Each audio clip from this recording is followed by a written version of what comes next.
And then I had to kind of sit and establish my credentials like for over several hours to the registrar, who then allowed me to go inside with a bunch of, sort of orderlies and technicians from the college with a 200-watt bulb, because that space is just not used. And then we walked through cobwebs and, went and saw the cyclotron and the Cockcroft Walton machine, which they have there. They're incredibly beautiful. I mean, if you like those kind of things, my heart breaks because I think young Indians should be able to see this, for what it is, what it does, what it meant at that time in the 1940s to get this equipment. Hi, wherever you're watching this, I hope you're doing well.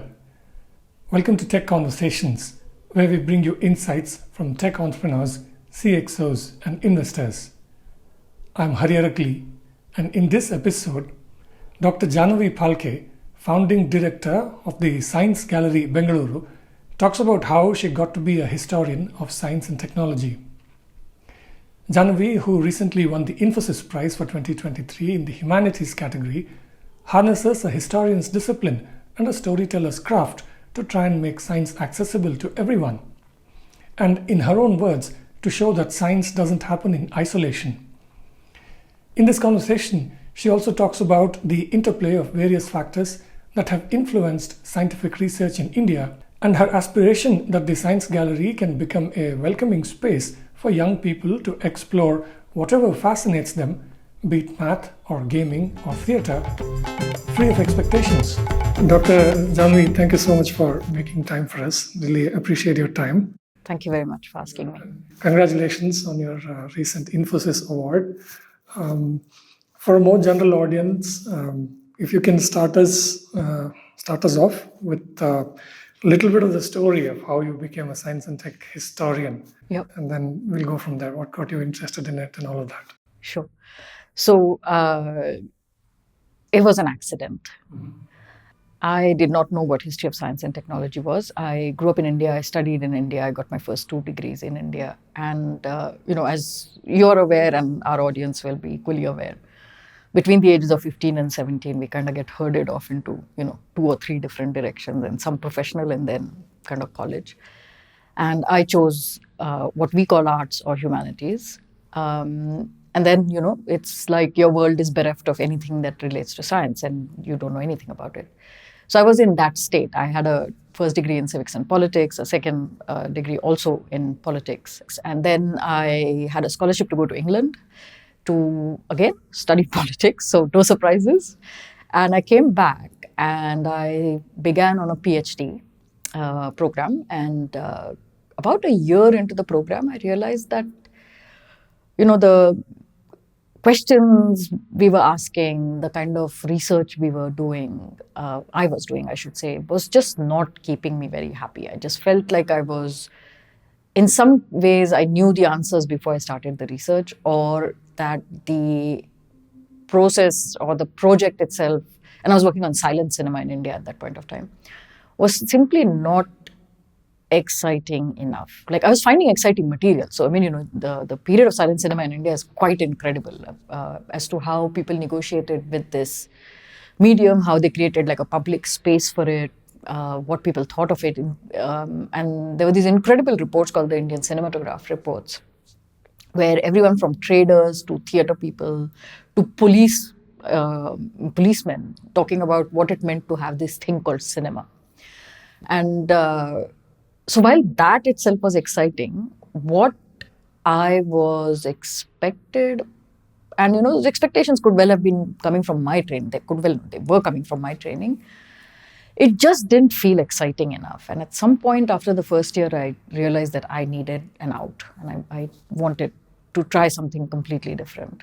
And so I made many applications, and I was on IIT Bombay campus basically. And as the young men there tend to do, they write the app basically. It's a process, and you send applications to n number of universities. And I just did what everyone was doing, right? Like, send applications.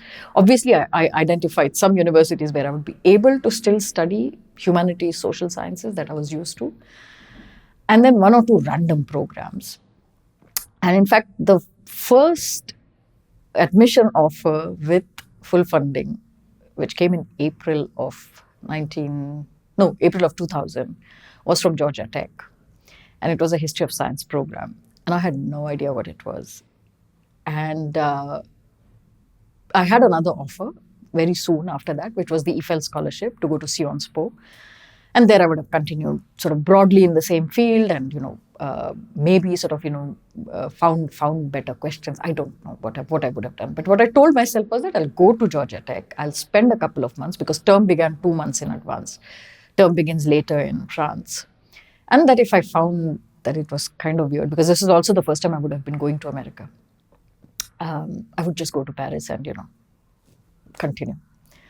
And I went there and as it happened, my supervisor, John Krieger, also joined Georgia Tech the same year. And he was coming, in fact, from Paris to Atlanta. And it was, I think, in the first few classes in his course that I just realized that this was just incredible. I mean, everything that I read, that I was studying, that, the people I was, studying with just completely blew my mind because it was nothing I'd experienced before. Now, while, being on IIT Bombay campus when I was doing my PhD. What was the connection to the IIT Bombay campus? Oh, I was in the PhD program in the humanities department there. Yeah, so that's where I ran away from. I'm a lame IIT dropout, not quite the celebrated IIT dropout, who's usually the BTech person, right? Like when you drop off from a PhD program and that too from the humanities in IIT, nobody cares. But it was fun. It was fun. And give one example of, you said the questions you were asking, you kind of felt like you knew the answers beforehand. Yeah. Give us a sense of what that might mean. Yeah. So, the questions that were, very important for the humanities and social sciences at that point of time, and to some extent continue even today, were questions of identity, representation, nationalism. And so, in effect, an analysis of the content of cinema. And what I was finding fascinating increasingly, and today I have a word for it. At that point, I knew it, but I don't know that I could have articulated it in the same way because I never did at that point. I just left and, that was it. I was fascinated by this complete madness. People were getting cameras from Germany. They were asking theater companies to produce stuff.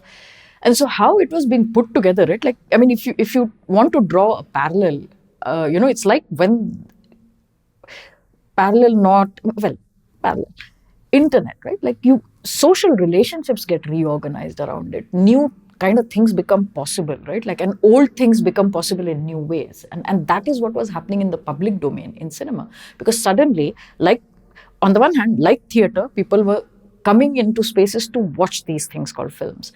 But on the other hand, there was this entire stuff behind it, which was, technology, which had nothing to do with what was being before. Plus, you're seeing things on screen. Photographs are moving. I mean, there's a madness to it, right? Like, and so I was fascinated, I think, by, as I said, what one might call the political economy of it. And today again, one can teleologically read into it and say that, the technology of it was also fascinated me. Although again, I don't think I knew it then, right? Like this was all sort of playing on in my brain. All I was certain of was that I was not very keen on writing about representation, identity, and sort of discourse analysis. It just didn't, because in many ways, when you start out trying to answer those questions, you know what you're doing, right? Like, and you know what the answers are likely to be. Because you're, in a way, trying to establish the primacy of discourse, if not in text, then in film. And then, when something happens on screen, it means something. Whereas sometimes, the curtain is blue because it's blue. I mean, and there's nothing much more to read into it. So I felt, so those were the kind of questions I was wrestling with. I knew I was dissatisfied. I knew I was not happy. I knew I wanted to do something else. And then I found that something else in about August 2000 at Georgia Tech. And then I stayed with it. I mean, it was really, and to date, I remain completely fascinated by it because it's it's an open field, right? And especially if you're working on India, I mean, it's a massively open field. We don't have a critical mass of scholars working on, especially recent and contemporary history of science in India. And it started with your interest shifting from silent cinema to the physics and tech of particle accelerators. It ended at that. Yeah. So the particle accelerator thing was not obvious, right? Like it's very. I'm becoming acutely aware of the embarrassment of saying this. I did not know what particle accelerators were when I joined Georgia Tech. I did not know that at all. Nothing about it. And it was, during coursework on 20th century history of science, and I felt more comfortable in 20th century history because, again, I came from social sciences, so, it was the contemporary that I was dealing with. It was something I understood. The deeper past is, like I tell my friends and colleagues, beyond sort of the 19th century in the past, I'm extremely uncomfortable because I don't quite know it. Late 19th century onwards, I'm a bit more comfortable. So it was in those classes that I, started finding out that, we study history of science even in the 20th century as if what happened in countries like India or parts of Latin America or Africa or parts of Asia was just kind of, on the sort of, how do you call it? On the side, so to speak, incidental. It just happened, or it happened too. It is in no way, and I'm not talking about being central to the story, because creating sort of a disproportionate or false sense of centrality is also pointless. I mean, it's not, it serves no purpose other than kind of, momentary elation or aggrandizement, but it's artificial. But it's not like everything was on the boundary, and there was there is the complexity of explaining that relationship as to why certain things become possible in certain places and not in others, and what is the meaning of what happens in other places, right? Like, and again, the early part of the 20th century is not such a barren field for India, right? Like, you have one Nobel Prize, you have several Nobel Prize nominations. So it's not to say that that's an indicator or that's the sole indicator of good science, like even the nominations to the Royal Society, for example. But these are indicators that the community belongs in a larger community, right? Like that physicists in India or mathematicians in India were seen as a part of a larger global community. So then why are these stories nowhere, right? Like, you pick up a sort of standard book on 20th century history of science, India and China and, other countries show somewhere in the, side, I'm trying to remember the word, gullies, like, as if it didn't matter, as if the story of how science unfolded in the long 20th century, so to speak, could well be told without, if you just remove these things, it wouldn't matter, right? Like, and I think that's actually problematic, right? Like, and so then, like many things stemmed from anger for me. I was like, I have to address this. I have to understand this. And so, in fact, the first summer at Georgia Tech, I came back to India to do archival research.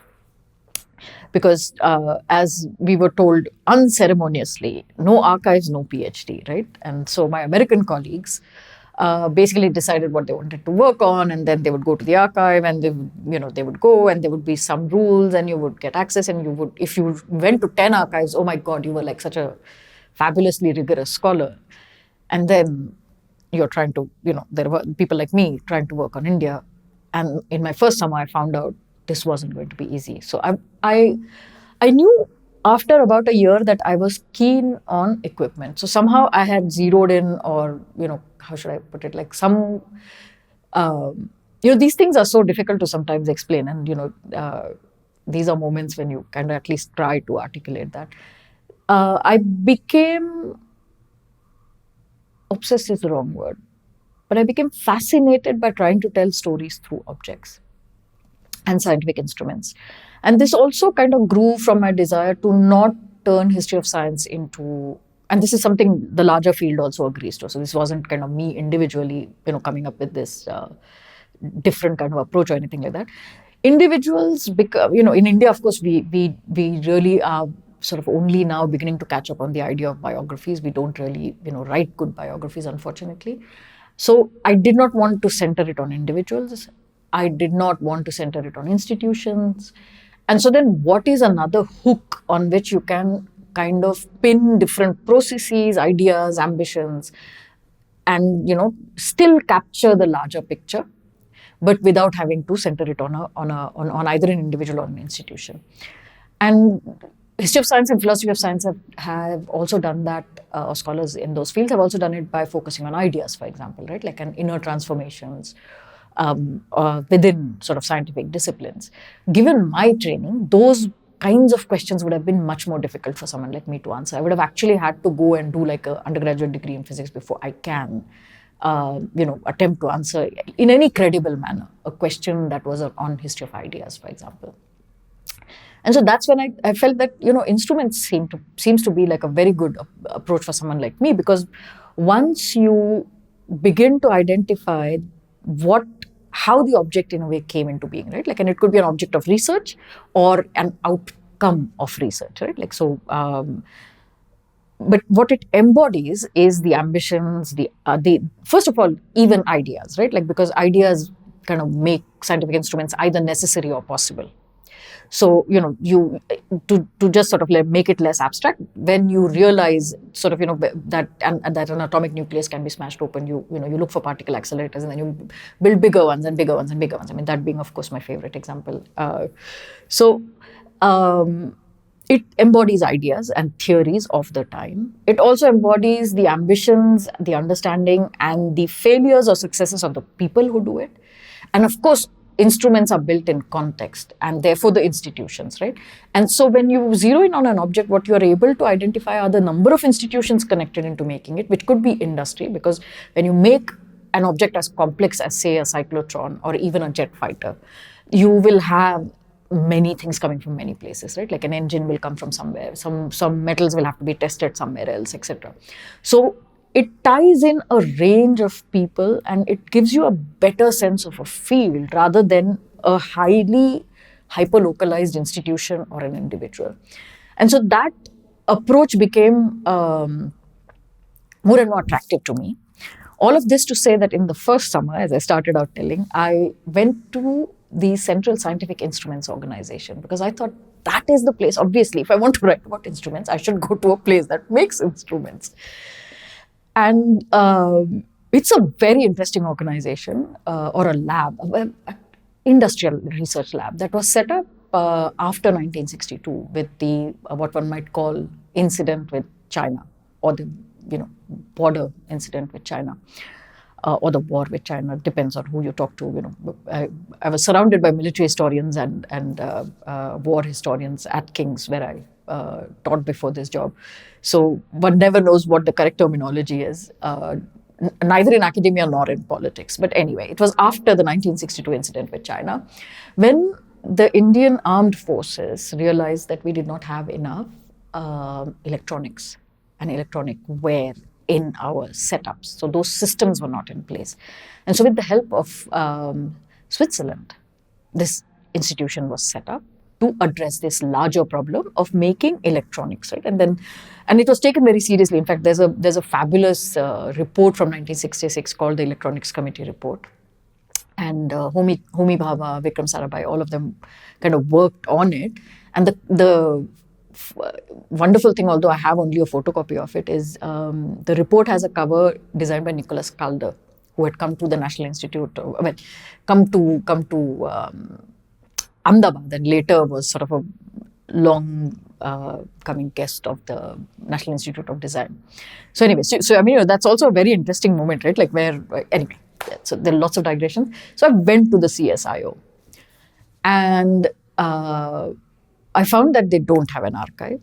They had a library where I learned the few things that I could learn about, why it was formed, etc., through the annual reports and whatnot. And after about 3 days, there was discomfort as to why I'm there and what I'm doing. And the doors kind of began to close on me. So I went back very heartbroken to Atlanta, and I was like, how am I ever going to do a PhD? And so I spent another year in coursework, and it was during then the coursework on Cold War science, basically the broader, largely European and American history. That is when we were reading a book called Lawrence and His Laboratory, which was about Ernest Lawrence, who almost all of us have now seen in the Oppenheimer film, the guy with the massive cyclotron. This is the Lawrence Livermore. Exactly. I mean, it was called Lawrence after he passed away, but it was the Rad Lab, the Berkeley Rad Lab, a radiation laboratory, basically. And incredible sort of book. And, John Heilbronn, who's one of the authors of the book, he passed away, in fact, just last month. And quite an interesting scholar. It was while reading that book, I kind of realized that there was something else that happened in the 20th century. Because up until then, even my understanding of 20th century history of science was Raman and after, or J.C. Bose and after. I had no anchoring in science in the 40s and 50s and after. Right? The CSIR would have been that, but it was very vague what I had gone there to look for, so nothing kind of materialized. But this equipment gave me like this, how should I put it? I just felt like this was exciting because it was important, and it was about research, and yet it was also about warfare, and it was about the state, and so I should do something about it. And then I started looking, right? Like I looked into Lawrence's archives at Berkeley. I realized that there was an Indian student there, and so on and so forth. And and then I guess these are moments when one should talk about these serendipitous things that happened. By then, I had met my then boyfriend, now husband, also a historian of science, at a conference. And I went to meet him in Norway. He was studying in Norway at that point of time. And there was a physicist from the Tata Institute of Fundamental Research who was visiting the Norwegian University of Science and Technology, and in Trondheim, which is not normally found on the map of the world, because it's really far up north. But anyway, so I met him there, and so he was, we met, we chatted, and I told him, this is what I'm thinking of looking at, what should I do? He's like, oh, this is kind of interesting. Why don't you come to TIFR when you come to India this summer, and, we can see what kind of doors can be opened. And that was it, right? Like, that's how it started. Like so I met one physicist who so credibly sort of told another physicist that there's this young person from Georgia Tech wanting to do a PhD on particle accelerators in India. How can we help? And it's literally like a chain reaction, right? Like the cascade kind of began. And I was lucky that in the years that I was searching for archival material to write this book, or to write this thesis and then later the book, the Tata Institute of Fundamental Research archives opened. The Indian Institute of Science archives opened. R.S. Krishnan's son kind of grew to trust me and gave me his papers. I went to Calcutta, and they have very well maintained Meghnad Saha's papers. In fact, in 2 sets of copies, one in Calcutta and one at the Nehru Memorial Museum Library in Delhi. So I was able to access both. And so when I started out, I studied 6 labs because I wasn't sure, because you need a thesis of a particular length. You need sort of you need it to have depth and robustness of an argument, where you're able to make a claim about what that transformation or what that transition meant. But by the end, I had enough to write just about the first 3 that tried to do it, right? Like, and so that's sort of the journey of the book. Lots of serendipity, lots of madness. I mean, I remember going to the Raja Bazar Science College, as it was called, the University Science College, where Meghnad Saha and Basante Dulal Nag Chaudhary, who was Lawrence's student, built what is today is India's first cyclotron. This is different from the one that was decommissioned in the US and then brought. Yes, that's different. Yeah. That didn't make it into my book. I made a film of it. This is the first one. This is the first Indian one. Again, very, very. So when I went to see it in the college, it's like any regular college in India today, right? Like, it's not one of those institutions of national importance, which the Saha Institute is, for example, right? Like, so it's a college and it's under lock and key. So, and then I had to kind of sit and establish my credentials, like, for over several hours to the registrar, who then allowed me to go inside with a bunch of, sort of orderlies and technicians from the college with a 200-watt bulb, because that space is just not used. And then we walked through cobwebs and, went and saw the cyclotron and the Cockcroft-Walton machine, which they have there. They're incredibly beautiful. I mean, if you like those kind of things, it's I mean, my heart breaks. My heart breaks because I think young Indians should be able to see this, should be able to see this for what it is, what it does, what it meant at that time in the 1940s to get this equipment. You know, the magnet is a 50-ton magnet that was shipped from the United States to India. And remember, the Japanese are using torpedoes at this point of time in the Pacific Ocean. And the boat that was carrying these oscillators and vacuum pumps was sunk. So they had to make those here, right? So I mean, it tells you that, doing science is not like saying that, okay, I have an idea or, either an original idea or an incremental idea. Here's my proposal, give me the money, I'm going to now do it, right? It's never like that. It's just, and so I think that was the excitement of finding out about the three places, right, which is Calcutta, Bangalore, and Bombay, and how they tried. And each of those places had like a how do you call it? Like an eminent physicist, right? And they had their own motivations as to why they were promoting the establishment of nuclear physics. All three of them were not nuclear physicists. I mean, Saha was an astrophysicist. Raman did acoustics and optics, and Homi Bhabha was a cosmic ray physicist, right? And of course, cosmic ray physics did have a stronger connection to nuclear physics than others, but still, so this is it. And then they're all trying to get these particle accelerator type things, right? And to establish nuclear physics in India. I mean, Raman even goes to the extent of saying every civilized country has one. We need one, right? To say something like that. And so how these things are embedded, and I think, the Infosys jury was incredibly generous in their assessment. But one thing they brought home to me, it's in others' sort of view of your work that you find sometimes an articulation of what you thought you were doing, which is that I was able to write this history of science to show that, science functions in different registers at the same time. That these are not these are not separate things that come together. There is no way to separate them, right? Because when your oscillators get torpedoed by the Japanese, you have to build them here. And you use war surplus material and you do all sorts of things, right? So geopolitics affects it. The new Indian state is formed. The Indian state has to take a call on how many such labs we can even afford to have, right? And then if we can have only one, who are we going to fund? And where are we going to locate it? What are the questions that we need to answer? So it's like this, right? And the Indian, the Atomic Energy Committee, that's what it was called, was established before independence. I mean, 1946, so there is no way to, and of course, I'm acutely aware of this when I say that. I mean, I'm aware that nuclear physics is in that sense not, one can't, how should I put it? I'm acutely aware that nuclear physics is not the norm, but there are different disciplines that function at different frontiers, right? At some point it's the state, at some point it's politics of a different kind, at some point it is the market, at some point it's, if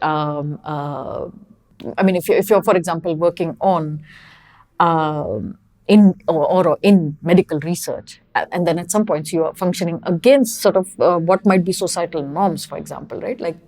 It was beyond question that women had smaller brains than men, for example, right? And so the lab carried those assumptions into their research, or that in medical research, the norm for clinical research is the male body, which is not the same as the female body, right? So how social norms in a way are just, because it can't be any different. I mean, human beings, don't become different things when they enter the lab. So, they carry everything from outside into the lab, and everything from the lab actually also finds its way outside, right? No matter how esoteric it is. And so I think that being able to show, at least in this case, that the registers actually are deeply embedded and implicated in each other, I think that that I enjoyed doing, and that actually still fascinates me, no matter which sort of case I pick up. Yeah. So you must have thought about how, this is one thing, as a tech reporter that I struggle with on a daily basis, just to figure out how did we get to where we are today? Yeah. Why are we here? Yeah. So from a place where we had all these eminent scientists and engineers, building our own oscillators and so many other things. And recently I was talking to somebody who told me about how at one point in HCL they had their own 4 CPU box, and they could make, and they'd actually written their own system OS, which could have become an AI program. Anyway, how did we go from there today to a nation that's largely or widely seen as not high tech, and also in an increasingly negative way of connotation, a jugaad nation? How did we get here? So, I have asked myself this question several times, although not formulated in quite the same way, because the one thing, one thing being a historian of science allows you to do is to take like 3 seats back or 3 steps back and say that this is where we are. How does one understand this, right? Like, so I wouldn't say right, wrong, but that having said, and all of this is to create critical distance in order to kind of, understand with the least amount of preconceived assumptions, right? Because none of us can get rid of assumptions, but to try and reduce the number of assumptions one has about a situation. And I think that training is, I'm very, very glad I got that. So coming to your very specific question, let me try and answer it in 2 or 3 discrete packages, and let's see if it makes sense in the end, because I don't have a clear answer, right? And because if I had one, I would have written about it by now, right? I mean, it's an important question. It is really important. So let me try the first packet of this, which is that the nature of science itself has changed. It has become highly collaborative.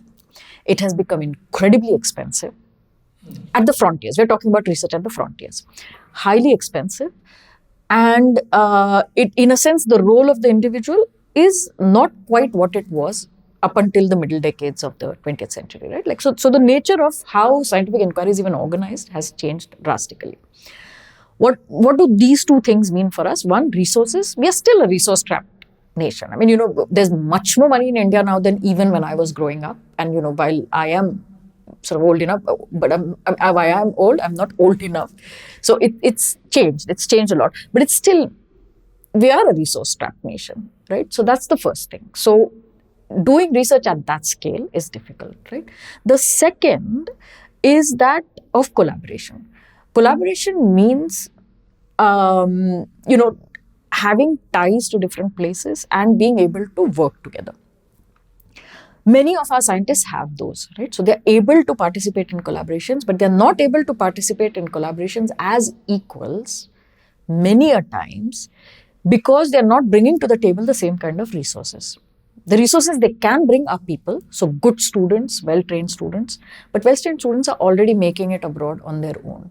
So it's a tenuous thing. They may, but not at the level at which one can actually put, thump on the table and say, this is what I bring to the table, and so now let's collaborate as equals, right? Like, so I think that happens. That's not to say that individual scientists are not treated sort of, as equals in the larger community. I mean, I think we are somewhat past that stage, and there are islands of pretty good work being done in India too. So I think one shouldn't disregard that, but it's not at the scale at which a country this size can have an impact. So that's the mess on that end.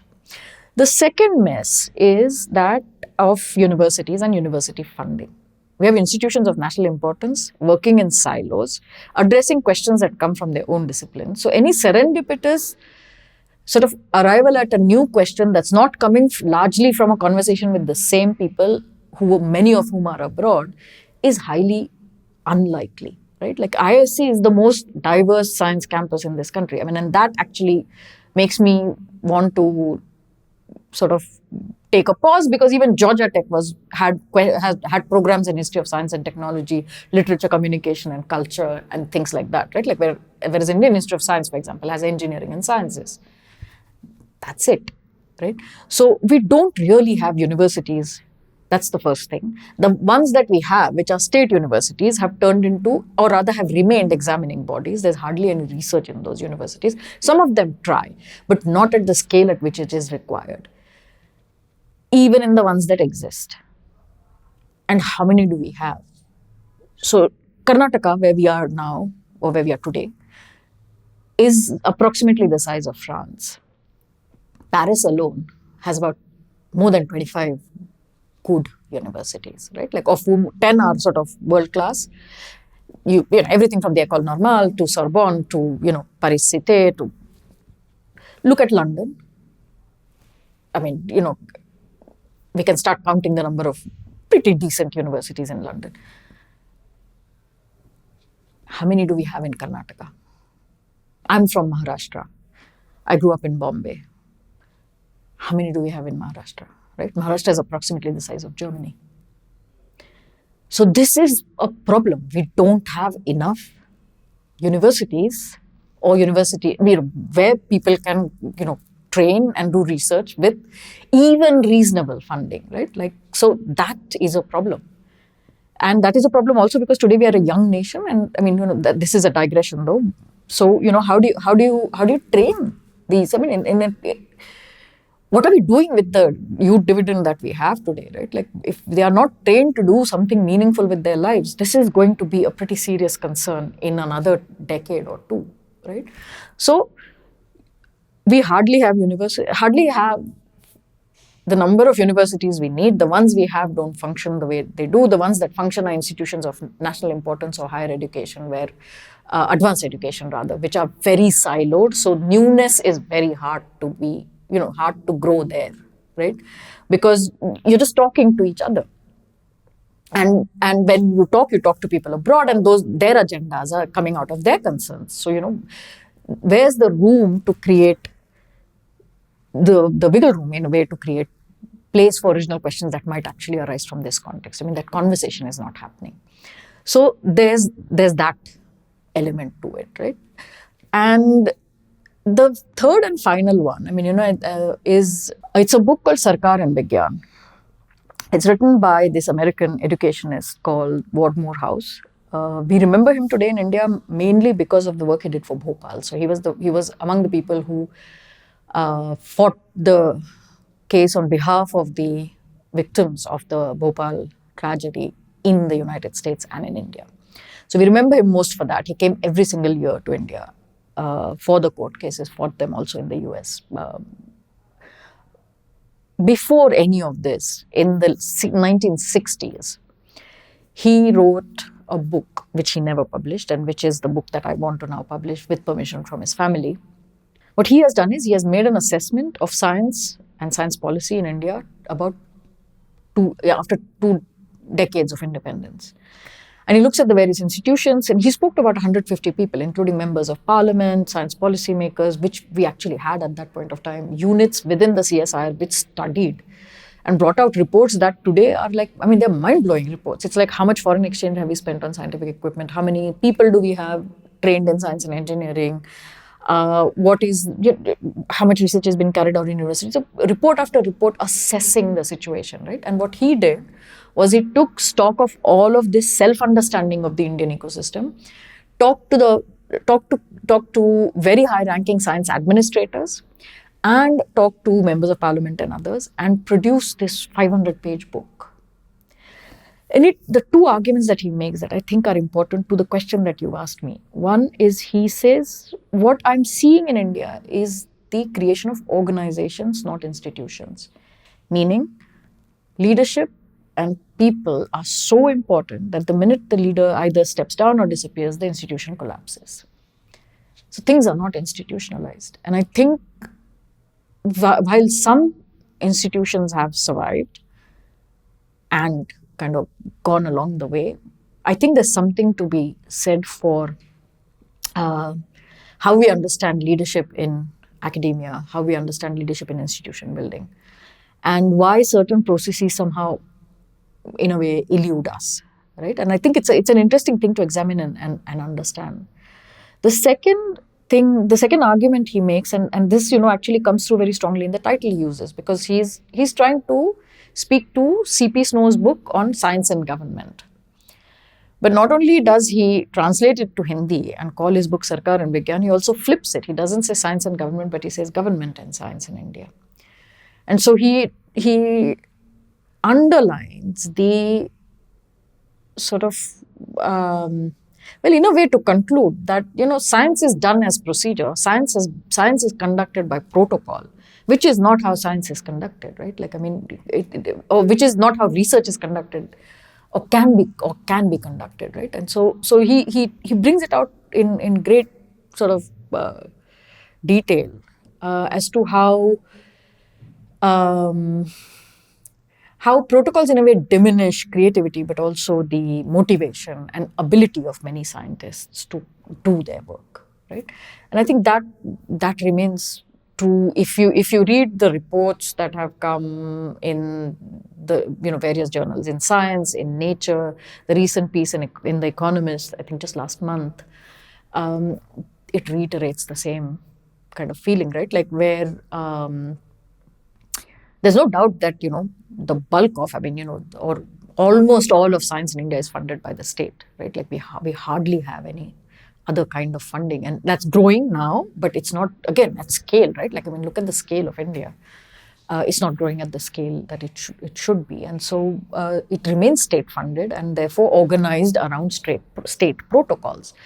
Organized around state priorities would be a different thing, right? Like that's how it is in the United States, for example, right? Like where there are contracts with various government agencies for universities to conduct research, and they're heavily embedded in everything from defense to energy to culture to whatnot, right? So organized around state priority is different from being organized around state protocol, right? So the bureaucratization of research is the problem, not the sort of preponderance of statist agenda, so to speak. So I think these are some of the things, and again, sort of, I'm aware that I kind of, these are various, again, to use the same word, various registers that then, when they combine, overall it leads to the effect that you're talking about, right? Like where there is a sort of general despondency around, yes, we have a few islands of excellence, but the bulk of it is like, even in Nature, I don't remember who it was, but an Indian scientist who just openly said, yes, we are mediocre overall. I don't know about that, but what is for sure is that it's difficult. It's difficult to do science in India. I don't know that mediocre is a good word to use, but it's not. It's meant to be a creative pursuit, but it becomes laborious and tedious.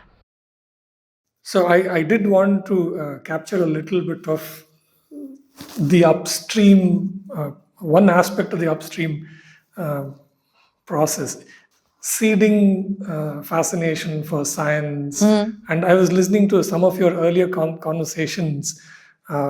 Maybe that is too ambitious today in India, but seeding fascination for science, not in a siloed way, but in a way that we better understand that science happens within the context of a society, and yes, and you've spoken a lot about how that today is not happening, and it's still, everything is siloed, and earlier you spoke about how it's heartbreaking that there's this beautiful cyclotron, and people should be able to go see it, and we don't have a museum where it can be kind of kept in good shape and like an installation and so on. I mean, we don't have a national museum, right? Like, say, the Science Museum in London or the Deutsches Museum in Munich. There's no place in India where you can go and say, this is J.C. Bose's crystograph, this is Raman's spectrograph, this is the first parts of the first cyclotron, this is the part of the first Cockcroft fault, and we've done all of this work in this country, right? Like, no national narrative. Again, I mean, as a historian, I know the limits of national narratives. But just very quickly, and I'll try to be really quick this time, is that, most children are curious and fascinated, right? Like, it's we who beat the curiosity out of them. So seeding curiosity in them is actually, it's like saying, let me water the river, or let me, water the ocean. They are curious, they're fascinated. It's we who beat it out of them. And I want them to be fascinated by what fascinates them, right? It might be science, it might be art, it might be history, it might be flowers, it might who cares? Because when they are fascinated, they will make something out of it that you and I cannot, right? I mean, cyclotron took me, but it's I'm pretty sure there aren't that many people who find them fascinating as much as I did at some point.